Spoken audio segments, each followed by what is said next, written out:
was being created. Now, to reach this kind of accuracy, it took us months putting this equipment together, writing special computer programs to keep track of all this stuff. This is a very unique, one-of-a-kind workstation for us to carry out these kind of experiments. So this entire facility puts us in a position where if someone has a device that indeed does work, we will know it. Given the huge increase in activity in this field, what are the odds of finding a device that does tap zero-point energy? In this field, there's good news and bad news, and we find ourselves in kind of a paradoxical position. On the one hand, there's good theoretical reason to believe that it is possible to extract zero-point energy. In fact, there's actual laboratory evidence at the microscopic level.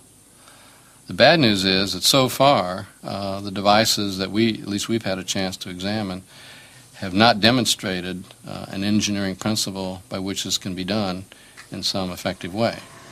Well, there are people who are inventing and trying to develop new ways of producing energy with greater or less success. And some of these may well turn out to be interesting devices that one day you can buy and use. As an engineering or marketing and development project, that's fine as far as I'm concerned. But it doesn't have anything to do with the scientific interest as to whether or not these devices are producing more energy than you put in. On that, I'm prepared to bet my mortgage that they're not.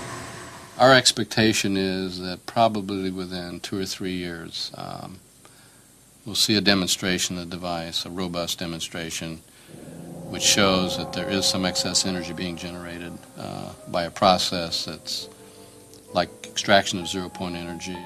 Whether zero-point energy or something else is the explanation, major revolutions seem to have a habit of arising from the most unexpected quarters.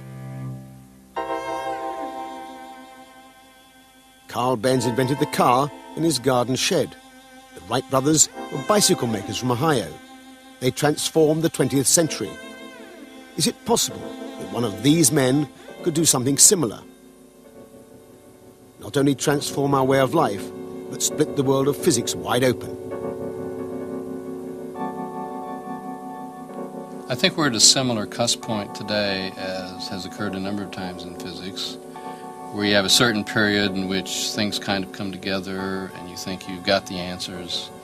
And then there's just a little crack here and there, but you don't think it's going to bother you. But then pretty soon you realize, oh, there's a whole new thing here we've got to deal with. And once again, people are suddenly going off in new directions, string theory, zero-point energy theory. I think we're at a cusp point again, where the physics that develop out of the next 20 years is